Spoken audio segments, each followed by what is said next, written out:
Time management அந்த வார்த்தைகளே இருக்குது. Manage your time.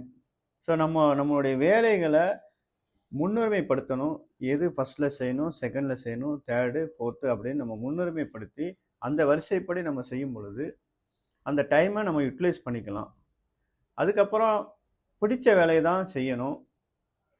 அதுக்கு பிறகு இன்னொருவரால் அந்த ஒரு வேலையை முடிக்க முடியும் அப்படின்னா அவர்கிட்ட நம்ம டெலிகேட் பண்ணிடணும். அந்த இடத்துல போய் உட்காந்துட்டு நான் சின்சியராக ஒர்க் பண்ணுறேன் அப்படின்னு சொல்லிட்டு அந்த நம்ம டயத்தை நம்ம வீணாக்கக்கூடாது. அவங்களால முடியும்னா அவங்கள்ட்ட கொடுத்துடணும். அதை எப்படி பெர்ஃபார்மன்ஸ் பண்ணுறதுன்னு சொல்லிட்டு அவங்களுக்கு கைட் பண்ணணும். அடுத்து ஸ்மார்ட்டாக ஒர்க் பண்ணணும். ஸ்மார்ட் ஒர்க் மீன்ஸ் எப்படின்னா டெக்னாலஜியை நம்ம பயன்படுத்தணும். குறைந்த நேரத்தில் குறைந்த செலவில் சிறப்பாக வேலையை முடிக்கிறது தான் ஸ்மார்ட் ஒர்க்காக இருக்குது. அந்த ஸ்மார்ட் ஒர்க் நம்ம இந்த அளவுக்கு நம்ம டே பை டே ஒவ்வொரு நேற்றைய தினத்தை விட இன்றைக்கி நான் சிறப்பாக செய்யக்கூடிய அளவில் நம்ம அந்த ஸ்மார்ட் ஒர்க்கை இன்னும் இன்க்ரீஸ் பண்ணணும்.